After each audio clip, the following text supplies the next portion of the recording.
É um prazer estar aqui conversar um pouco com vocês e é interessante que na qualidade de professor universitário, acho que a gente tentava buscar uma multidisciplinariedade e eu acho interessante o momento que a gente tem agora. Hoje eu sou um empresário, trabalho com hidrelétricas, com mineradoras, etc. E é interessante pensar que hoje eu acho que eu estou refletindo muito mais do que a própria universidade. Tem desafios muito mais pertinentes, né, do que a gente tinha. Talvez, eu acho que esse é o grande desafio, como levar o conhecimento acadêmico até a realidade de conservação, que é o nosso objetivo principal. Eu acho que hoje eu sinto isso um pouco diferenciado. Então, vou tentar fazer um raciocínio com vocês simples, desse tipo de coisa, para ver se a gente consegue. Nós estamos muito preocupados hoje, no sentido de recuperação, com o termo que a gente está usando muito, é concertação. Concertação com C. Tá? Veja, é uma orquestra que está todos afinados no processo. Gosto muito dessa ideia de que se um músico, dentro do conjunto, desafinar, a orquestra inteira leva a culpa. E talvez o processo de recuperação é tão complexo, tá? E que a gente tem que... O grande trabalho da recuperação, de fato, é afinar todos os agentes que estão envolvidos no processo de recuperação. E eu diria que esse é o desafio mais difícil que existe, é a própria concertação. Então, queria que vocês pensassem um pouquinho nesse sentido. E aí, a nucleação, que a gente usou como base do nosso sistema, nós estamos entendendo que seja subsistemas sinérgicos introduzidos em áreas degradadas, utilizando os elementos biológicos, abióticos ou sociais, percebam, elementos bióticos, abióticos e sociais nós temos que introduzir, capazes de propiciar novos fluxos de energia para gerar emergências voltadas a potencializar a formação de novos ecossistemas, ou nós chamamos hoje de ecossistemas emergentes. Talvez o grande princípio é admitir de que essa concertação que nós temos hoje, esse envolvimento dos seres humanos com a degradação que tem, vamos formar ecossistemas totalmente novos. E isso nós temos que admitir e não ficar pisando no pé que vai voltar ao que era antes, como ainda tem muitos órgãos licenciadores insistindo nesse processo. E aí, a parte mais difícil, eu gosto muito dessa imagem, imaginem pesquisadores estudando elefante de olhos vedados. E eu diria que eu fiz muito isso na universidade. A gente não sabia quem era o pesquisador que estava no lado do departamento do lado, que fazia genética, biologia, etc. Porque a gente acha, o professor universitário, o doutor, o PhD, né, acha que ele é potente. Então, imagine esses pesquisadores descrevendo um elefante de olhos vedados, como ficaria o desenho desse elefante na descrição que cada um nos comunica com o outro. Então, isso é o processo de concertação que nós entendemos como mais difícil. Então, o que nós entendemos como recuperação? Um sistema de atividades humanas, nós temos que assumir que são atividades humanas, que visem, veja, não recuperar. Esse é o outro que nós temos muito perigo.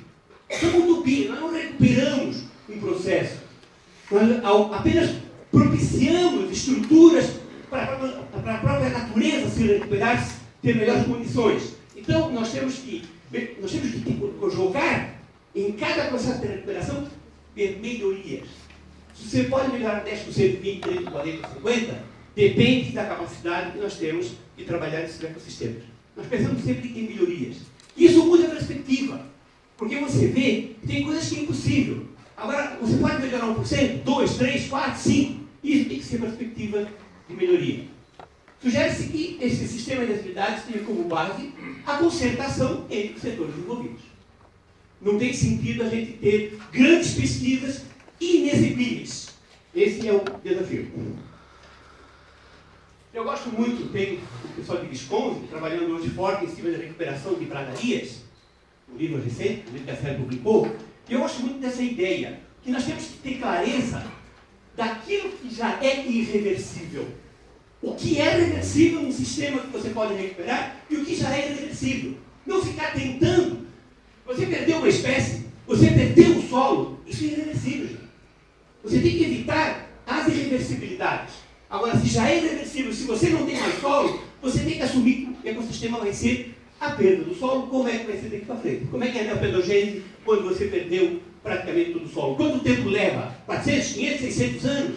Vamos assumir que isso é muito mais complexo do que plantar as arvorezinhas e achar que recuperou. Por outro lado, já falando, há um sinergismo muito forte nas três apresentações, eu concordo nesse sentido, nós estamos muito preocupados que a área de recuperação recupera-se a partir do que ela tem no contexto de sua paisagem.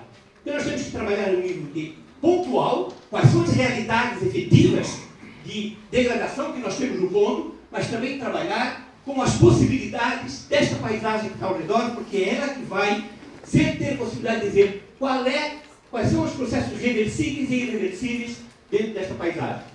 E aí nós entendemos que, ao momento que nós recuperamos, nós devolvemos essa energia ao sistema de paisagem.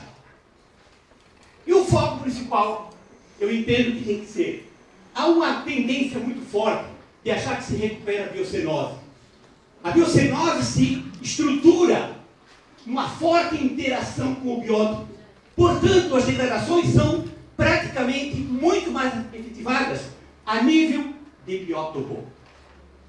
E eu entendo, agora eu começo a pensar como biólogo, eu devia ter feito solos, eu não devia ter feito estudar biodiversidade. Ou devia ter estudado as duas, né?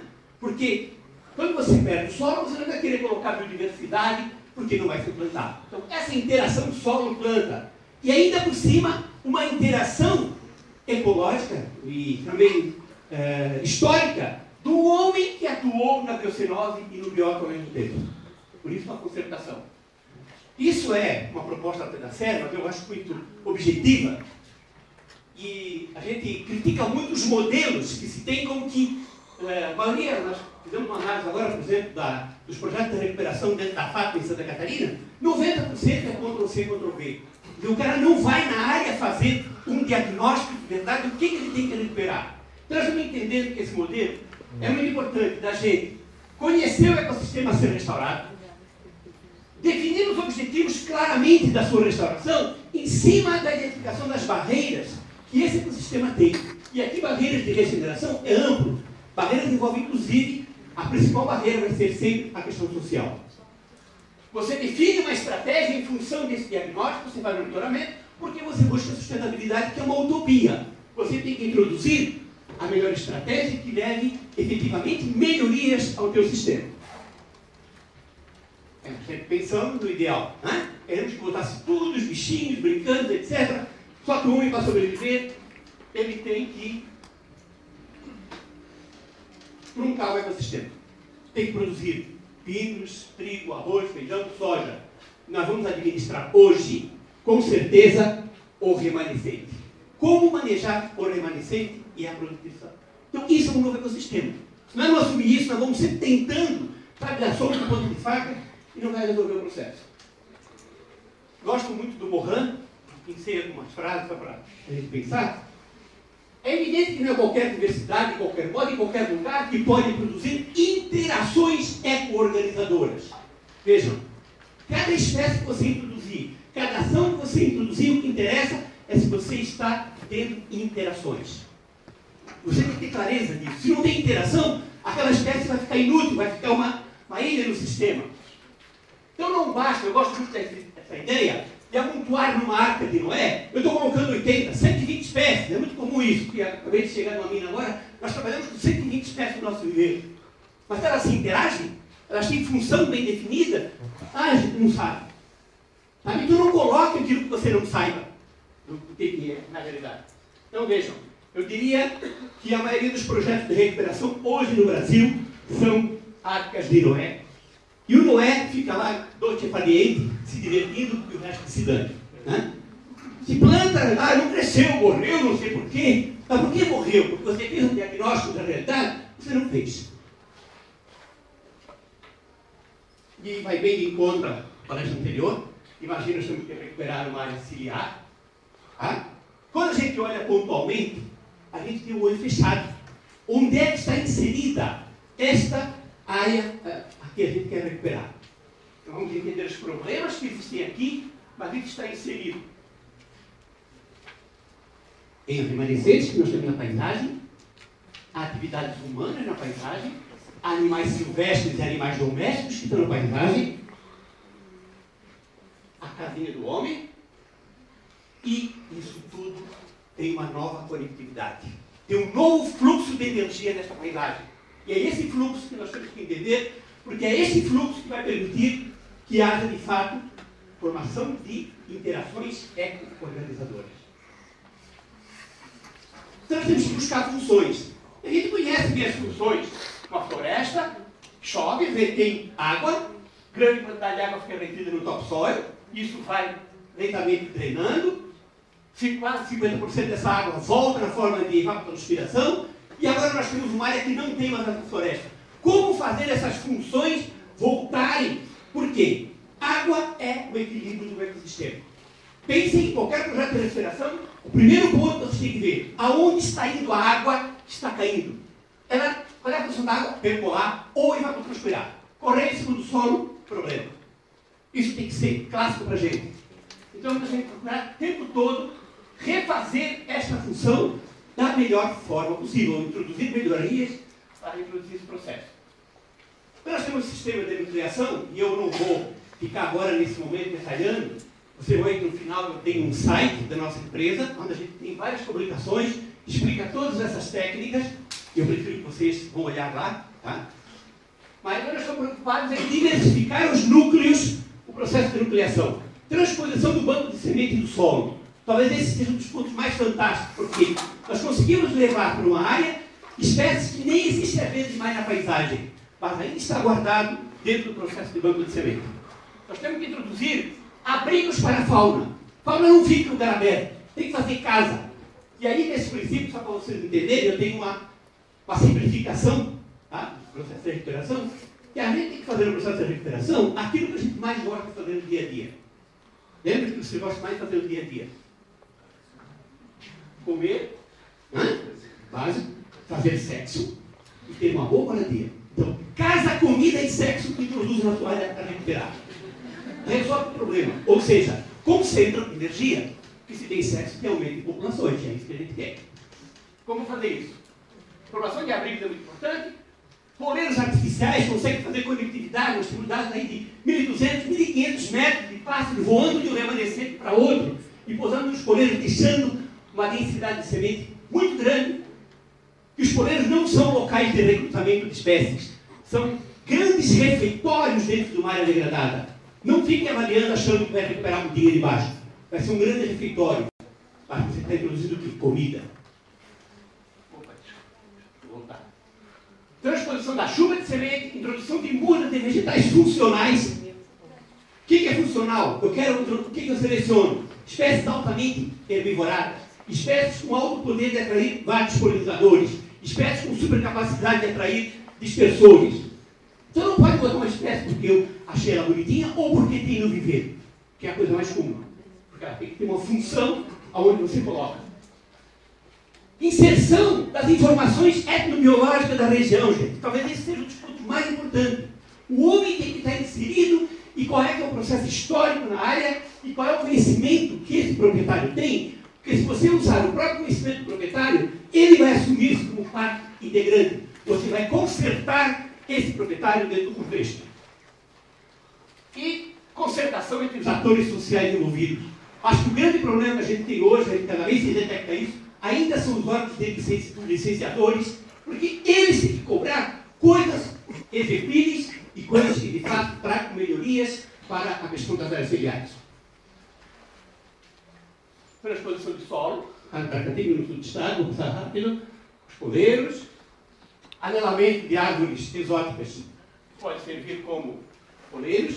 Um modelo novo de produção de mudas que seja o mais barato possível. Esse método aqui, por exemplo, de trabalhar com bandejas e fazer um núcleo direto de planta. Qualquer colono pode fazer isso.